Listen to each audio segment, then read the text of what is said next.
इस वीडियो में हम लोग हेरिडिटी चैप्टर देखने वाले हैं।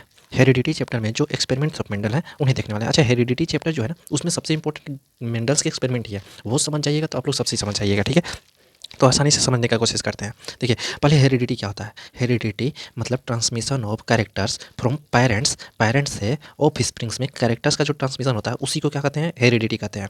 अच्छा, कैसे क्या होता है वो सब हम लोग देखने वाले हैं इस एक्सपेरिमेंट्स ऑफ मेंडल्स में। ठीक है, मेंडल्स के जो एक्सपेरिमेंट्स थे वही बताएंगे हमें कैसे क्या होता है। ठीक है, अच्छा आप लोग एक चीज़ समझने की कोशिश करिए कि जब आप लोग चावल खाते होंगे तो देखते होंगे डिफरेंट वैराइटीज ऑफ चावल आप लोग देखे होंगे, तो वो हुआ कैसे, कैसे आई इतने सारे डिफरेंट वैराइटीज। मतलब एक ही प्लांट है, चावल तो पैडी तो एक ही प्लांट है, उसमें डिफरेंट वैराइटीज़ कैसे आ गए, तो वो हुआ जेनेटिक मॉडिफिकेशन के कारण। ठीक है, जेनेटिक मॉडिफिकेशन क्या होता है और जिस पे रिसर्च करने वाले सबसे पहले वाले साइंटिस्ट हमारे कौन थे, मेंडल साहब। ठीक है, और मेंडल साहब को ही हम लोग फादर ऑफ जेनेटिक्स भी कहते हैं। ठीक है, अच्छा बस अब आगे देखते हैं ना। मेंडल साहब ने जो प्लांट यूज किया था वो कैसा प्लांट यूज किया था, मतलब जो डिफरेंट जेनेटिक मॉडिफिकेशंस देखने थे उन्हें, जेनेटिक मॉडिफिकेशंस के रिजल्ट देखने थे, वो किस प्लांट पे चेक किए थे, वो तो पी प्लांट यूज किए थे। पी प्लांट ही क्यों यूज किए थे, क्योंकि पी प्लांट जो होते हैं ना उनका ग्रोइंग पीरियड बहुत कम होता है, तो ग्रोइंग पीरियड कम होगा तो उन्हें रिजल्ट जल्दी देखने को मिल जाएंगे, तो इसलिए पी प्लांट यूज किए थे। ठीक है, अच्छा और इसमें 7 कैरेक्टर्स देखे थे। सपोज कि कोई सर्वे करते हैं तो उसमें बहुत सारे हम लोग पैरामीटर्स यूज करते हैं, तो इसी तरह से ये 7 कैरेक्टर्स, जैसे मान लीजिए कि फ्लावर का कलर कैसा होगा, सीड का कलर कैसा होगा, सीड का शेप कैसा होगा, इस टाइप के बहुत सारे कैरेक्टर 7 कैरेक्टर्स यूज किए थे। ठीक है, एक कैरेक्टर से हम लोग प्रूव नहीं कर सकते कि ये ऐसे इनहेरिट हो रहा है कोई कैरेक्टर। ठीक है, तो इसीलिए 7 कैरेक्टर्स यूज किए थे। ठीक है, तो जो पहला एक्सपेरिमेंट वो करने चले थे ना, तो उसे कहते हैं mono hybrid. Mono hybrid, mono hybrid क्यों कहा जाता है, मोनो मोनो हाइब्रिड मतलब मोनो मतलब 1 होता है। ठीक है, तो मोनो हाइब्रिड मतलब एक कैरेक्टर कोई चूज किए थे वो, तो सब सपोज कि एक कैरेक्टर मतलब हाइट हम लोग ले लें। अच्छा एक चीज़ समझिए, उससे पहले एक चीज़ समझिए कि जितने ऑर्गेनिजम्स होते हैं ना उन सब के पास एक ही कैरेक्टर के 2 अलील्स होते हैं। सपोज कि 2 अलील्स हाइट के, 2 अलील्स कैपिटल टी हो सकता है, कैपिटल टी स्मॉल टी हो सकते हैं एक ही प्लांट में। एक ही प्लांट में ये हो सकता है या ये हो सकता है या ये हो सकता है, दोनों स्मॉल टी हो सकते हैं, कोई इसमें से एक हो सकता है। ठीक है, अच्छा तो वो कैसा मोनो हाइब्रिड चूज किए थे। मोनो हाइब्रिड मतलब एक कैरेक्टर, मतलब हाइट का ही कैरेक्टर बस वो देखने वाले थे पहले। ठीक है, मोनो हाइब्रिड क्रॉस करने से पहले वो ट्रू ब्रीडिंग प्लांट्स लेकर आए थे।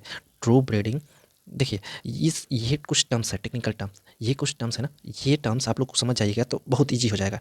ट्रू ब्रीडिंग मतलब ऐसे प्लांट्स जिसमें बस इजी लैंग्वेज में समझिए। ट्रू ब्रीडिंग मतलब दोनों अलील्स सेम टाइप के होंगे, जैसे ये दोनों अलील्स कैपिटल टी होंगे या दोनों अलील्स स्मॉल टी होंगे, ऐसे प्लांट्स लेकर आए। पेरेंट जनरेशन में ऐसे प्लांट्स थे, अब इनका क्या कराए, क्रॉस कराए। इनका क्रॉस कराए कैसे, ये दोनों ये सेल्फ पोलिनेट नहीं हो जाए, इसलिए ये क्या करते थे ना कि इमेच्योर जो एंथर होते थे इसके या इसके, इन दोनों के इमेच्योर एंथर जो होते थे उन्हें पहले इमेच्योर एंथर्स को हटा देते थे और सेल्फ फर्टिलाइज करा देते थे। मतलब किसी का एंथर किसी के पास ले गया स्टिग्मा पे और वो सेल्फ फर्टिलाइज करा दिए, तो इसमें सारे प्लांट्स जो बने थे वो कैपिटल टी स्मॉल टी वाले बने थे F1 जनरेशन में।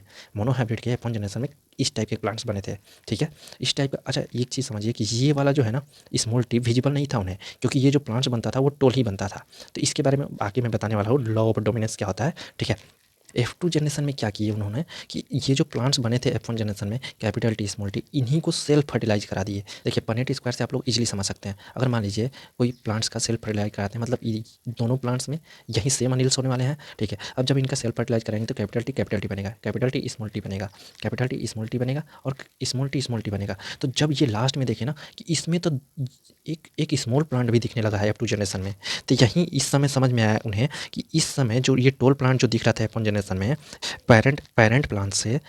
पेरेंट प्लांट से जो F1 जनरेशन बनाए थे उसमें कैसे प्लांट बने थे, कैपिटल टी स्मॉल टी वाले। जब इनका सेल्फ फर्टिलाइजेशन कराए तो इस टाइप के कुछ प्लांट बने। अच्छा इसमें जो ये प्लांट बना है, ये प्लांट कैसा है, ये प्लांट है टोल, तो इसमें कैसे पता चलेगा कि ये भी अलील आया है, इन्हें पता ही नहीं था। जब ये लास्ट में बना ना तब इन्हें लगा कि अच्छा ये अलील भी, स्मॉल टी वाला अलील भी साथ में आ रहा था हमेशा, लेकिन एक्सप्रेस नहीं कर पा रहा था। तो यहीं पर वो बताए law of dominance. Law of dominance मतलब एक कोई अलील ना खुद को एक्सप्रेस कर पाता है और दूसरा नहीं कर पाता, तो ये होता है लॉ ऑफ डोमिनेंस सेग्रीगेशन। और यहीं पे लॉ ऑफ सेग्रीगेशन भी बताया।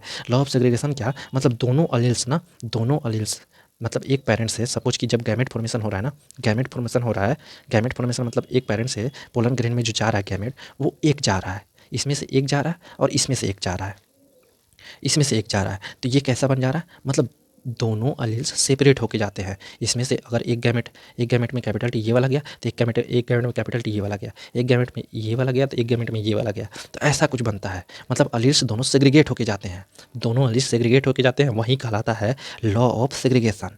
लॉ ऑफ सेग्रीगेशन समझे। देखिए दोनों एलील्स जो है ना, जैसे मान लीजिए कोई पेरेंट है, कोई पेरेंट के पास कैसा आई कलर सपोज की ब्लू है, और कोई मतलब दो होंगे, एक ब्लू होगा और एक ग्रीन वाला होगा सपोज, और एक पेरेंट में अदर पेरेंट में क्या है, येलो है और ब्लू है, ठीक है। तो ये जब स्पर्म बनेगा इससे, तो स्पर्म में एक स्पर्म में ये होगा, दूसरे स्पर्म में ग्रीन वाला, इसमें से जब ये ओवा या एग बनेगा तो एक ओवा में ये होगा, दूसरे ओवा में ये होगा। मतलब ये समझ रहे हैं आप कि जो ये बन रहा है, क्या नाम है, जो स्पर्म सेल बन रहा है उन दोनों में एलील्स जो होते हैं वो सेग्रीगेट होके जा रहा है, तो इसी को कहते हैं लॉ ऑफ सेग्रीगेशन, ठीक है। बस इतना ध्यान रखिए। अच्छा उसके बाद और एक लॉ है, लॉ ऑफ इंडिपेंडेंट असॉर्टमेंट।